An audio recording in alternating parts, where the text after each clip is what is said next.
Hey guys, how y'all doing? My name is Kieran, and this is Fox Off RPG. So today we're back, but this time we're looking at Barrows Borderlands. We're going to be doing character creation. We're going to be creating two characters. This is going to be for the solo game, which I will be doing. This solo game is not going to be on the channel, at least not for the moment. This is going to be for the official Discord group. They have a solo section where if things go along, they might add some of the things that happen from your solo games into the actual world, which is super cool. I'm brand new. We're playing this game in terms of updating and putting the stuff onto the Discord server. But I hope it will go well, and I'll get a couple games in, and probably going to have a couple characters die. So what we're going to do today is we're going to create two characters. There is also, I think it's a free supplement or pay what you want supplement, which adds another, I think it's at the moment either 76 or 80 new pages. It's going to have 6 new classes and 6 new races, I believe. Also adds a ton of solo stuff and some new hex locations that are from the game. If anyone doesn't know anything about Barrows and Borderlands, I done an unboxing there, I think it was about 2.5 weeks ago. I'll leave a link in the description and the top above, as if there's another kind of above, in the top right hand corner, where you can check it out. It just gives my initial impressions of the booklets. I know Matthew is also working on a print-on-demand copy of the 4 booklets into one hardback. I will be getting that as well myself. That will be for my home game when I'm playing with others. I use the booklets for my solo stuff, because it's cool. But yeah, so Barrows and Borderlands, basically what this game is, it takes the idea of OD&D, throws in aliens, robots, wastelands, radiation, and a bunch of awesome cool stuff, black powder, knights, cowboys, all this cool stuff, mashes it into one world, and it creates this super unique and diverse world and game. Him and his friends, Matthew's friends, have been playing this game and working on it for years, and they've slowly created things into what it is, and they have their own game world and a game map. And when you get this, you also get free PDF versions when you get the physical, and it has like the world map they use and everything. It's so damn cool. I'm so impressed. I think he's only like 24, 25 as well. Bloody crazy. But yeah, so like I said, we're just going to create two characters. I'm just going to write it down on the paper here, and as you can see, you have your strength, dexterity, constitution, intelligence, wisdom, charisma, and radiation resistance. I'm going to talk quickly about what radiation resistance is. So, in parts of the game, you're going to come across radiated areas. It could be parts of hexes, or in locations in tunnels or in dungeons, or items might have radiation, many different things. And there's going to be different radiation levels. So let's say you have a radiation level of 15, which basically means you can resist up to level 14 radiation for 1 round. Okay? But say if you're in a level 5 radiation area, you'll able to take 3 radiation rounds of level 5. But there is also a point of where you'll hit death. So even if you don't actually get enough damage onto your physical body, you will get to the point where you will just outright die no matter what, because each level is basically another hit dice of damage, essentially. And the radiation level sort of negates it a little bit, but then once you reach a certain point, you will then take on that many hit points of damage. So if I have radiation level 15, for example, like I was saying, I could have up to 15 hit dice of damage done. So what they do is, instead of that happening, you can have a 20% chance, I believe. I'm pretty sure it's 20% from what I remember. You have a 20% chance of you not dying, and instead you'll gain a mutation. This could be a physical or mental mutation, but also for each dice damage. So let's say I have 4, for example. So for each one of these, this is equal to 1 point. So there we have, it's 11, 12, 13. So my 20% goes up to 33% chance of mutation. And there's going to be a D100 table. I think there's something like 40 or 50 different possibilities of different mutations as well. So it's really cool. I just want to explain that from the get-go. So what we're going to do now is we're going to roll up characters. And it's going to be like you'd have in any other game, really. We just get the right page. And it talks about character creation right here. I just want to say, I think my new camera is actually looking really good now. For anyone who doesn't know, probably pretty much everyone, I broke my phone. I used my phone as my camera, and I got a brand new one. It cost me €150. Just to let you know, this brand new phone. And I think the fucking camera quality is brilliant. But anyway, so character creation. You're going to start off a blank piece of paper. You write down your stats. You're going to roll 3d6. What I'm doing today is one of the alternative rollings. I'm going to roll 4d6 and drop the lowest. There's several here you can do, so that's fine. Then we're going to pick our race and then our class.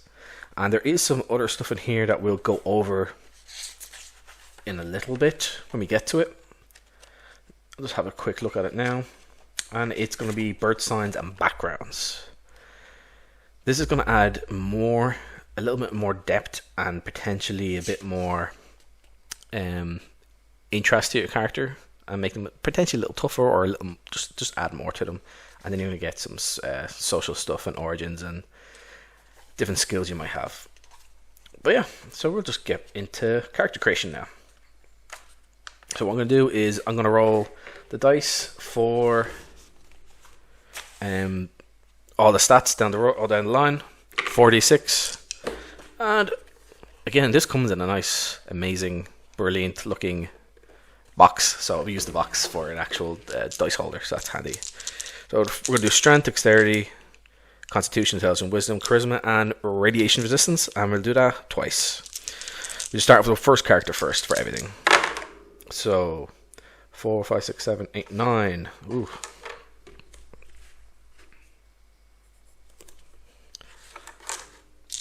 Actually, I'm going to move these around because I'm in my microphone. It's way there. That's 5, that's 10, 13.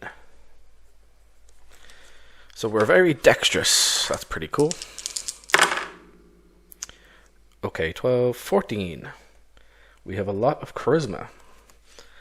Ooh, this could be interesting already. We have low strength, pretty good dexterity, pretty damn good constitution. Okay. Our intelligence, 5, 6, 7, 8, 9. We're not too bright. So I kind of joked there the other day on X that each point in intelligence is equal to 10 points of IQ. So someone playing with a 7 intelligence character is not going to be doing too well. That's 11, 15 wisdom. We might make a really good cleric, actually. Oop, drop the dice.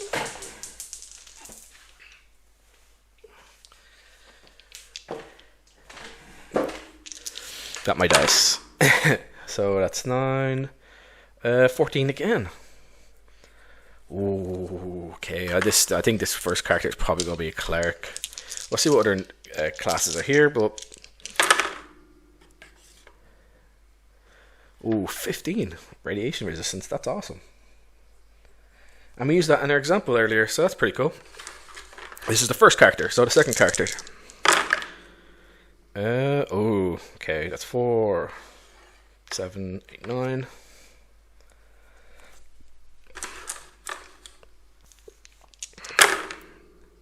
It's 11. Oh yeah, 16. Jesus. Both of these characters are already coming out pretty good. So 6, that's 10, 12.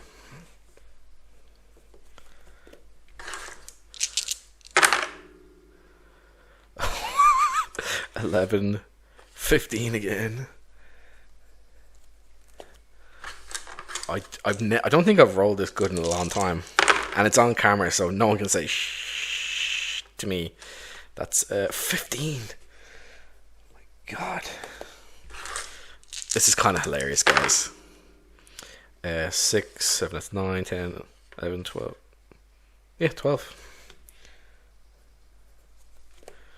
And radiation resistance. Now there is one race or class in this which is basically, I think it's green skull it's called, and you're immune So if we end up picking that, we don't have to worry about radiation. But we're going to be doing that now because we don't actually know where we're going to be. So 4, 8, 11. So these two characters actually came out really, really good. So the first character, we have 9 strength, 13 dexterity, 14 charisma, 9 intelligence, 15 wisdom, 14 charisma. So when I said charisma there, I meant constitution, and 15 radiation resistance. Second character is 9 strength, 16 dexterity, 12 constitution, 15 intelligence, 15 wisdom, 12 charisma, and 11 radiation resistance. This is so damn cool. So I have to try and figure out what we're gonna be. So let's have a look at the books. So these 2 books are going to be the main ones for character creation. This one is over mutants and men. This is going to be for most of your character creation stuff. And this one is psionics and sorcery, which you can guess it's going to have all your magic tables, your cleric spells, your psionics and sorcerer's abilities. So let's try and figure out what character we want to be. Who the first character is going to be, I mean. So, because again, when you talk about this game, it's inspired a lot by OD&D, obviously. So your race is going to have stat adjustments and additional abilities they're going to be able to have or do. So we have human, kobold, starborn. Starborn, think them as sort of like a space elves sort of thing, and they came into the Earth or the planet, and they're sort of like inhabited the world. You have halflings, dwarfs, mycelians. So think of mushroom people, essentially. If you want to, if you're playing your own game in your own world, you're not using this world that Matthew has created, you can say that mycelians are a type of orc as well. Think of like 40k or sort of orc. We have a mutant, we have a fairy, and we have a green skull. Now remember, in Electro Boogaloo, you're going to have 6 more races, which is pretty cool. So we'll have a look at some of the classes here as well, just so we can just talk about them. We have our fighting man. And again, these all have prime requisites. Magic users. We have a cleric. We have a half-caster. Pretty damn cool. I think we might make it a half-caster, because we have... Yeah, our second character might be a half-caster. I don't know, I'll have to see about if we need to have high strength or not, but we'll check that in a little bit. Oh, we can have this, it's either intelligence or strength, so we could be a more magic-focused half-caster. So half-caster is going to be, think of a sword-wielding mage, essentially. You're going to be tougher than your average mage, but you're not going to be as good at spells, but you're going to be better in closer combat, or any other combat. You could be like using bow and stuff like that, but you wouldn't really want to use a bow, because you're going to need to have over one hand free, really. We have psychic, we have a thief, which again, we do have good ability scores for being a thief. So we could basically be any character we want. We have a gamma as well. And we have the Birthsigns thing. So the gamma. So the gamma, I think the best way to describe the gamma is, that I've described before, is think of Fallout and you have the ghouls. They're kind of like ghouls. That's the way I imagine them in my head. I know they're not, everyone's going to imagine something different, but that's sort of the way I imagine them. You have different mutations and stuff like that. Example, if you want to create one, you're going to roll a 1d6 plus 1, and that's going to be how many mutations you have. You're going to roll a d100, and you're going to have your list of mutations. So they're not all negative as well, which is pretty good. You have your defects, which are going to be more negative, and these ones seem to be more positive. So it's not going to punish you for being something, but you are going to have 1d6. So you could have anywhere for between, it's 1d6 plus 1, so you can have anywhere between 2 and 7. So that's going to give you a good chance of having defects as well as just positives, which is pretty damn cool. So race. What's the mutant?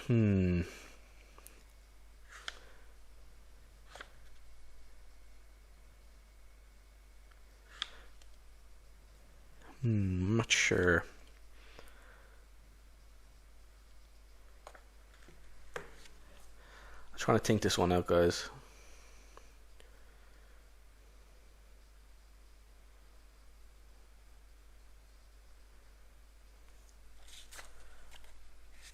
So I'll probably end up cutting this and then I'll decide by then, yeah.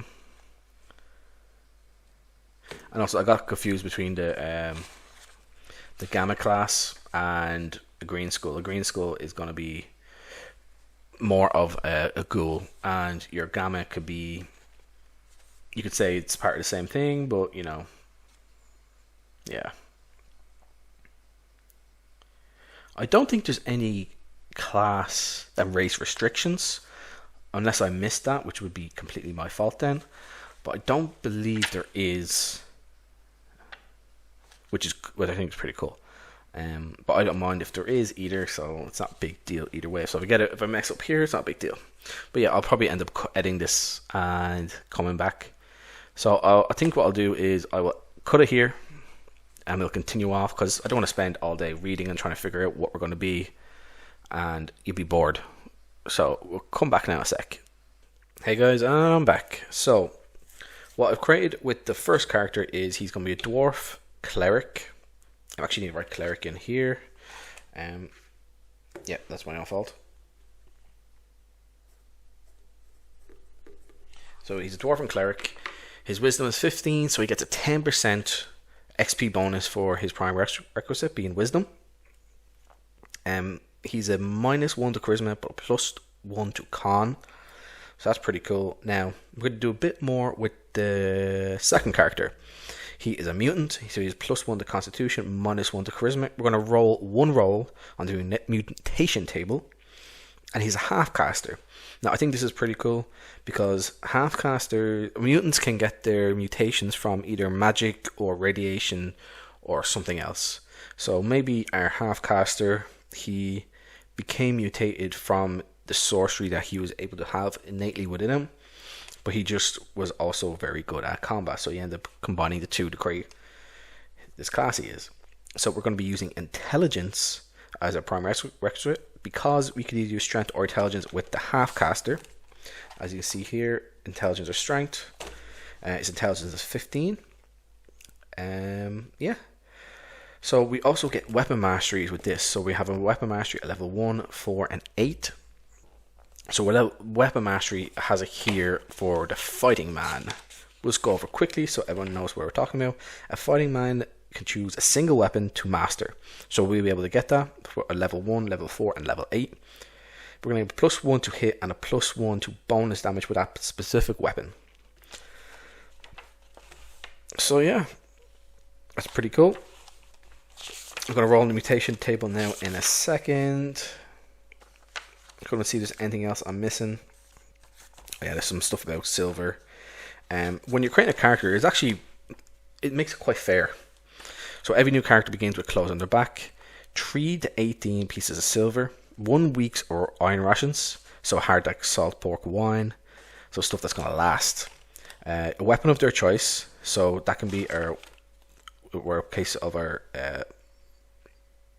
half-caster. I'm thinking of going for a spear, because you can use that as one-handed or two-handed. Two-handed gives more damage, but one-handed we still have one hand free, which is kind of what we need. What else? Like it says here, magic users have one hand free and can't be encumbered, and their spells won't work. Clerics must have the holy symbol, and so on. So yeah, that's pretty cool. So I think how we're going to roll up the 3d6. Yeah, we're going to roll 3d6 to determine how many silver we have for each of the characters. But yeah, I'm going to go down to the gamma. I think it's gamma. Yeah, the gamma mutation table. So we're going to roll a d100 and we're going to find out what mutation we have. So pretty much everything below between 1 and 72 is more or less fairly positive. So let's see what we get. And we get a 46. So what's 46? 46. Amphibious. Can breathe underwater and swim at full speed. That is awesome. I'll write that down. So maybe our mutation is... Ooh. Okay. We also have very high dex. So maybe our half-caster is a little bit of an assassin. He's very stealthy. He can get into locations which are difficult to get into. Oh, that's cool. That's an idea. It does talk about creating like character backgrounds and stuff like that. You're not talking about doing big long speeches and deliveries. Oh, my character, blah blah blah blah blah blah blah blah blah blah blah. No, it's you've never gone on adventures before, unless you want to say that your character came sucked into this dimension, because there's dimensional play stuff in this as well, in the larger stories, I believe. And essentially, when you come into this world, whatever level you were, you're essentially, that's like level 1 here. So that's one way you could do it. Where is it? Oh, amphibious. Yeah, by the way, I'm terrible at spelling, so I will be writing this down.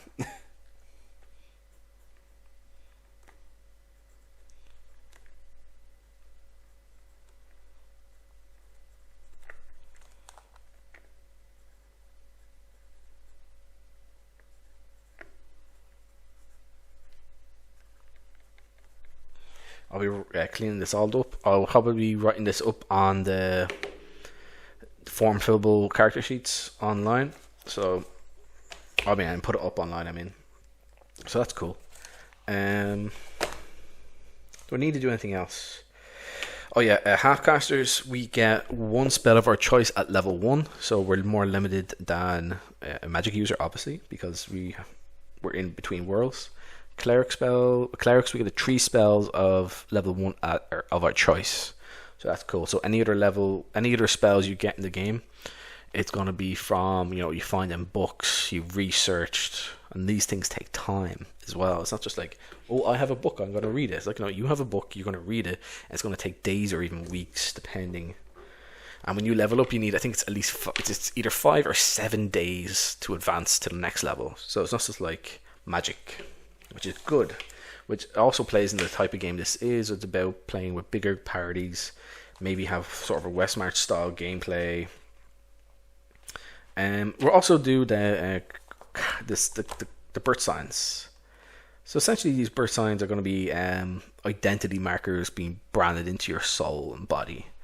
They're basically all positive, but how they're going to interact with the character could be different, because we're going to roll a d20, and then we are going to roll a d2, which is like roll a coin or roll any dice and half, and like pick half.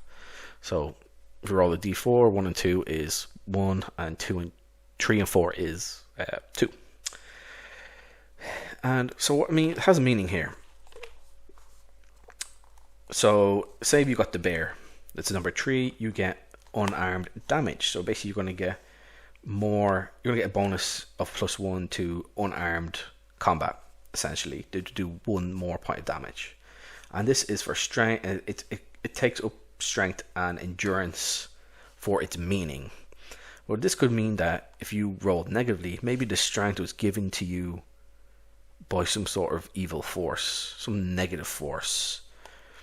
It's like a curse upon your soul.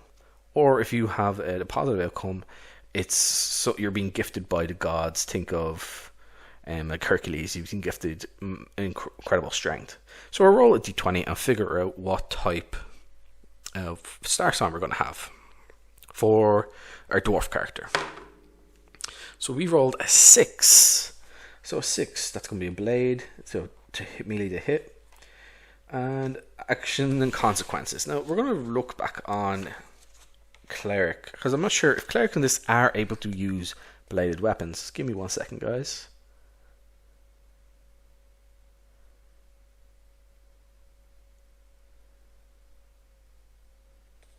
It doesn't say they can't use bladed weapons, so unless it's in a different part of the book or somewhere else, we'll just go with, we actually might use a bladed weapon in this then for a cleric.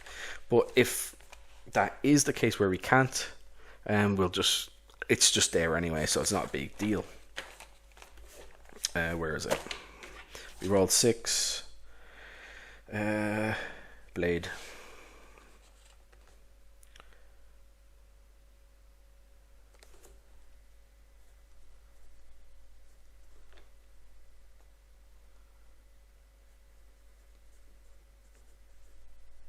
Blade, me. Melee to hit.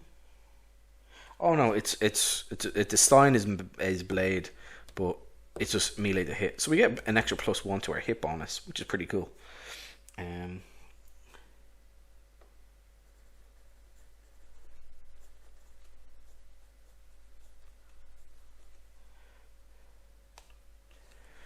And it's from some sort of conflict. So let's find out if it's a positive or a negative. So 1 or 2, it's a positive. 3 or 4, it's a negative.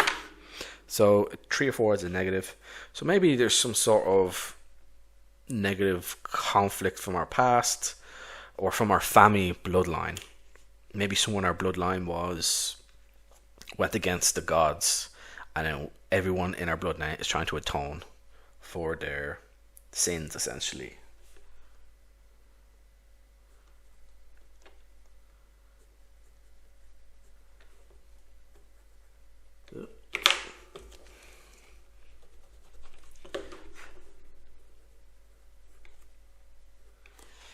Yeah, so I have a conflict negative, so neg.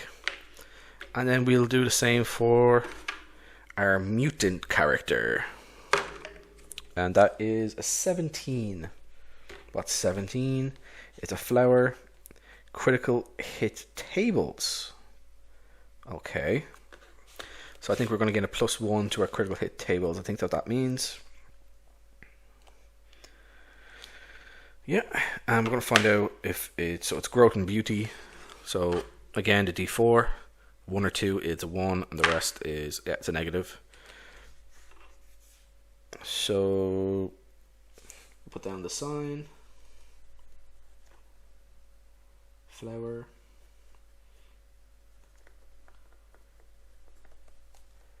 crit hit tables.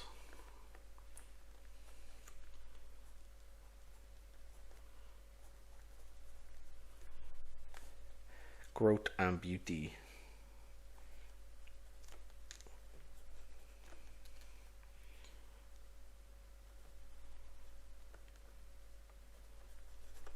So growth and beauty.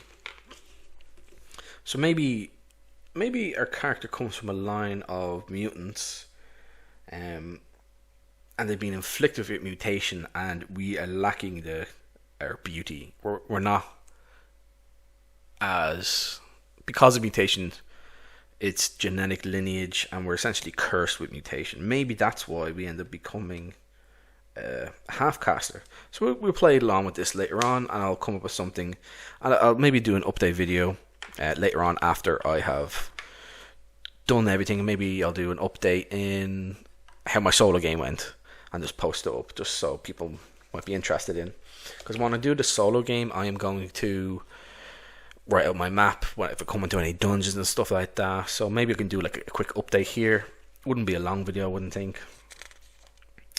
But yeah, so then we're going to do our social class stuff. So we're going to roll a D100 again, and this is going to be for character 1, and this is basically going to determine our social origin and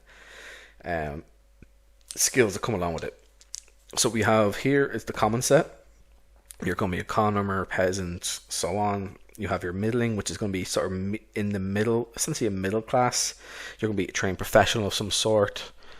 And then you have gantry, which is going to be you are of a lineage or a group of people who are basically royalty or upper class, essentially. And so if we're going to roll D100, so we could end up with choose one experience from set 1. Choose 1 experience from set 2 and 1 from set 2. Choose 1 experience from each of the 3 sets. Choose 2 from set 1, 2, and 3. Choose 2 from set 1 and 2 and 1 from 3. Choose 3 from set 2, 2 from set 2 and 3. Or choose 4 from set 1 and 3 from the other 2 sets. So we might end up with 1 skill, or we might end up with 5 in total, and at different points. So we'll find out what it is. So for our dwarf,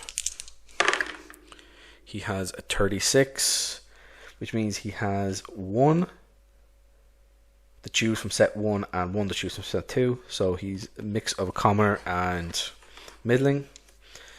And then for our second character, our mutant, He has, what's that?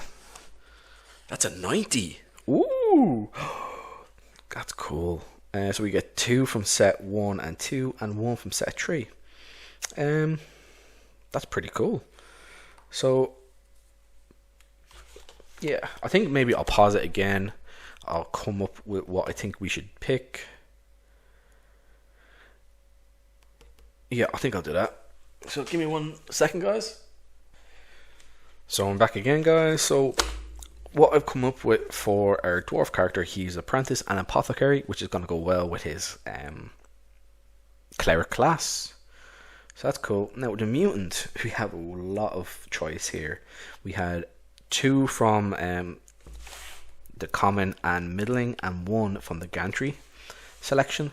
So we went with footman and apprentice for the common.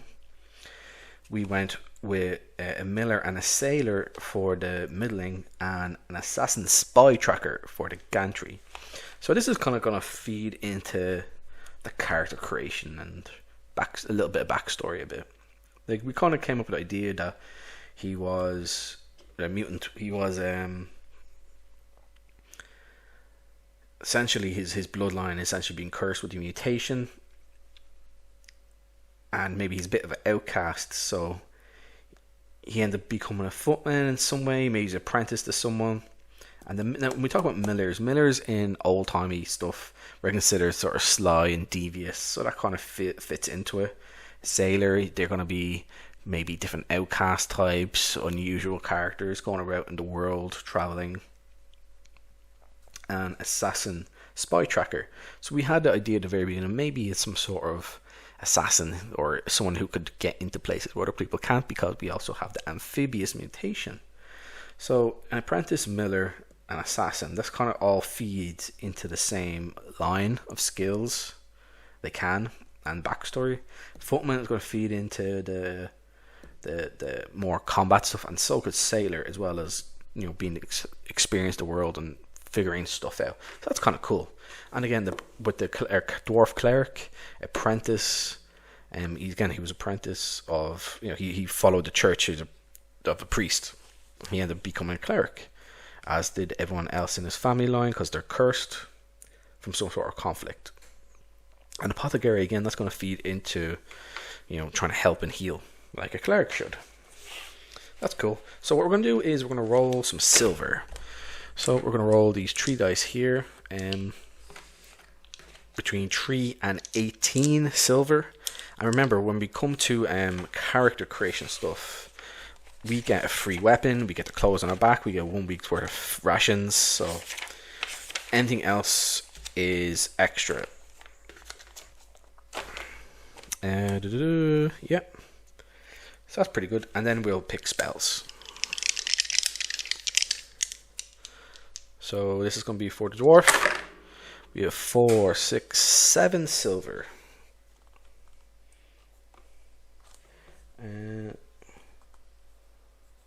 7 silver. And for our mutant, that's 9, 10, 11.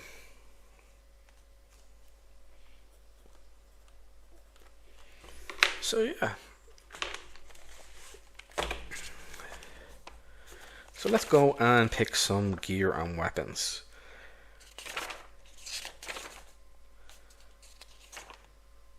And this is the radiation table here that we talked about before. We don't need that now. I'm basically just going to give these guys a weapon that we can pick, and the rest is going to be armor, and we're going to throw some torches in if I can. So the dwarf is basically not going to be able to afford any armor at all. We can only get light armor for our assassin. So yeah, this is going to be kind of rough. But then I'm going to create another character for myself, probably using the other set of rules, the other add-ons from Electric Boogaloo. So yeah. So we get... Let's see what we'll pick for our cleric. Maybe we go with the mace, the classic. Yeah, we'll go with the mace.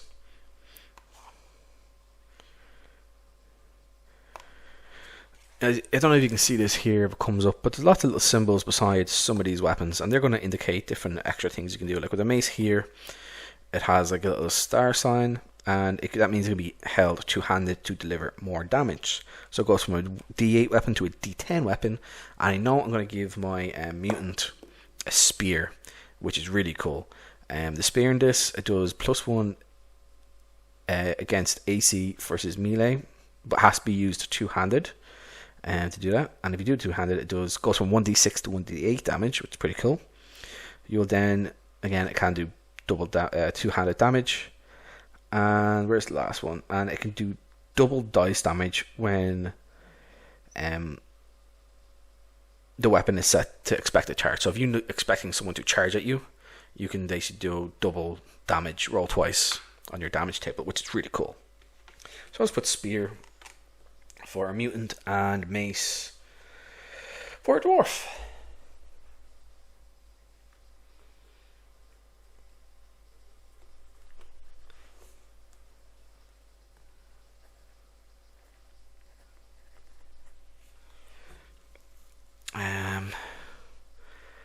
How much are torches actually?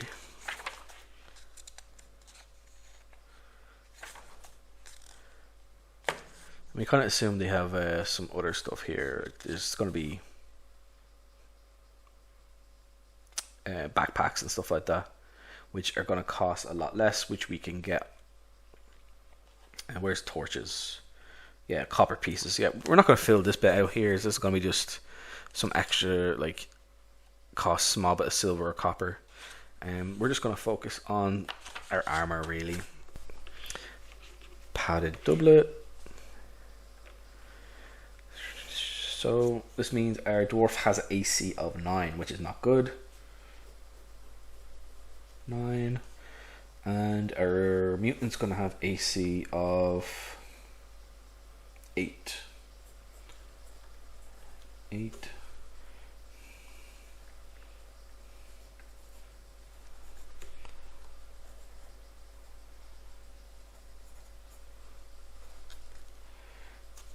We have 1 silver left for our mutant, and we're going to assume we're going to spend this on torches and other stuff like that. So yeah, so our good thing with our mutant is we're going to have weapon mastery with our spear. So our spear, one-handed, is going to do 1d6 +1 and has a +1 to hit, and on two-handed version, attacker is going to do the same but a d8 with a +1 to both damage and to hit, which is pretty cool. So we're going to do our magic. So let's get out the magic booklet, which is pretty straightforward. I think we'll look at our magic, our half caster first, which is going to use the normal magic user tables. It's going to be page 16, an explanation of spells. So this is also really cool because in this you can do combat duels, which is awesome. So 2 magic users can go at it, shooting magic spells and sort of blasting each other and trying to hit. You have the caster roll as well. Now, depending on how things go, it's quite interesting. So we're going to roll when we're doing a magic attack. So we're going to roll to, I believe we roll against to hit. I think. I need to read it again just to make sure. But anyway, so say we succeed. We're going to have different kind of spell effects, which is interesting. So level 1 spell, if you're between 1 and 2, if you roll an 8 or above, you will do an instant spell. If you roll a 7, between a 3 and a 7, you're going to basically have a delayed spell. So your spell is going to work, but it's going to take effect the next round, not this magic round. And anything below, if it's 2 or 1, you are going to get a miscast, and then I believe it's critical hit tables you're going to roll on, which is pretty cool. Yeah, critical miscast tables. So that's awesome. So I just want to set that quickly. Magic user spells. So we get to have one magic user spell for our half-caster. So I'm thinking either sleep or magic missile, maybe shield. We'll have a look now. Explanation of spells. So charm person, jump light, magic missile. That's going to release an energy bolt for every 2 levels of the caster. So if you're level 4, you're going to have 2 bolts shooting out, and each one does 1d4 plus 1 damage, and they automatically hit their intended target. So there's no going to be saving against. A shield spell will block a magic missile and has a huge range of 210. And we also have shield, which is going to provide 2 AC against missile attacks and 4 against melee attacks. And it lasts 6 turns, which is pretty damn good. So we might get that. I don't know.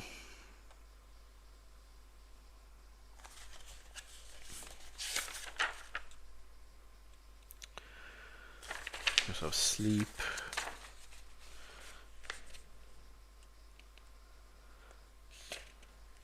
The sleep is very powerful as well.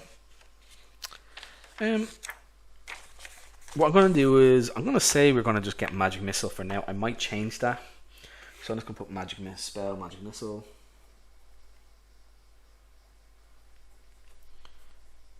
And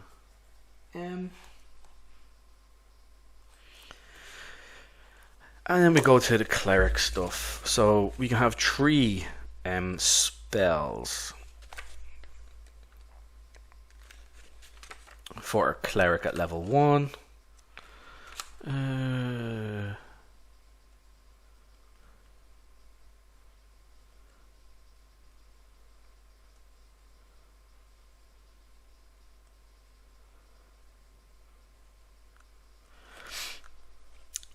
I'm pretty sure there is no, when it comes to spells, you can only use them once. I'm pretty sure that that's not the case. You have it for pretty much as you want, unless you get like on the magical. Actually, let's just read to make sure. Yeah, so I'm pretty sure the spells are. You pretty much have them as much to use as you want. I'm going to clarify that. I'm going to ask some people to make sure. But I think that's correct. We'll find out anyway, so it's not a big deal. We're going to pick your 3 cleric spells for level 1. Cure Light Wounds, that's going to be an obvious one.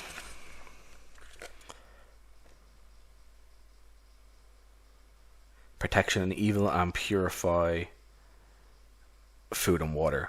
That's what we're going to do. We'll have our cleric will have Cure Light Wounds, which is going to give us 1d6 plus 1 hit points to a wounded creature. Has no effect on undead, obviously. Also, clerics get turn undead from level 1 as well. Anyway, so that's fine. You have our chart in the Mutants of Men and Mutants book. We will get Protection from Evil. Wars the caster, engagement from creatures that grants a +1 to saves and a -1 to enemy attacks, and our last 12 turns. That's good. Render spell. Yeah. So purify food and water. You know, if we come across dirty water somewhere, we can purify. We don't have to risk like getting injured and stuff like that. So yeah, that's basically what we're gonna do there. Yeah.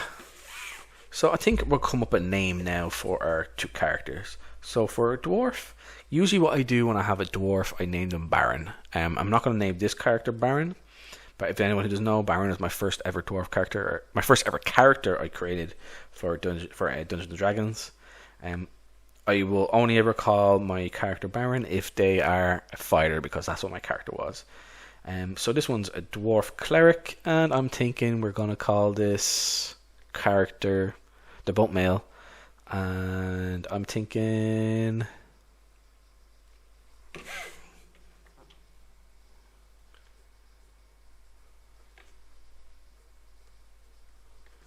Harton. We are Dwarf Cleric Harton. And for our mutant, we're going to go with... let me think.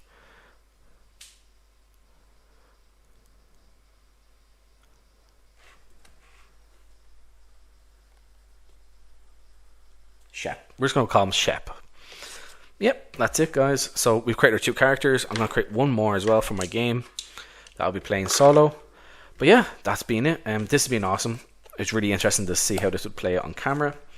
Obviously, when it comes to... I have to add some stuff like backpacks. I have enough here. Actually, let me get rid of that so I don't accidentally give myself too much silver. So I have 1 silver piece left for my mutant, Shep, and 7 left for Harton. I'm going to say these guys are traveling together anyway, so we might pool their coins together and get enough gear and like stuff like that so they'll be okay. But yeah, this has been absolutely brilliant, guys. Thank you for tuning in. I hope you enjoyed it. I hope you've probably learned a little bit about the game. I need to clarify a few things there with myself, so I'll probably edit those things out, or down at least. But yeah, thank you guys for tuning in. This has been, again, absolutely brilliant. I had a great time, and I will leave all the links in the description and below in the comment section, the pinned comment, where you can pick up this amazing box set. You can get digital from Matthew's own website, as well on ttrpg. But again, if you can, give it to him on his website. You can get the physical box set, which comes like this, and it has a bottom piece, which also does have several cards for character sheets and different dice. Now, everyone's dice they get is different. My ones were these light bluey green semi-clear sparkly dice. They're awesome. I can absolutely love them. I'm going to be using these a hell of a lot. But yeah, you get that. You get your 4 books. The books are Book 1, Mutant and Men. Book 2, Psionics and Sorcerers. Psychics and Sorcerers. Sorry, Psionics and Sorcerers. Book 3, Treasure and Monsters. Horrors and Treasures, which is basically a monster and treasure book. And volume 4 is Underworld and Borderland Adventures. This is basically a GM advice book, essentially. So yeah. And Electric Boogaloo, that's going to be it's either pay what you want or free. I can't remember the top of my head right now. But that's going to have some extra classes, a bunch of solo rules, generation, sort of Oracle stuff in there as well. Very simple. Example of Oracle stuff. It's going to be, you're going to roll a d6. It's either going to be yes and, yes but, no and no but. So you need to kind of figure out what's going on based on what rolls you've made and reactions to the stuff goes on around you. So that's pretty cool. But yeah, I think this will be going up on Friday when you see this. So yeah, that's been great. Again, thank you all guys for tuning in, and thank you and goodbye.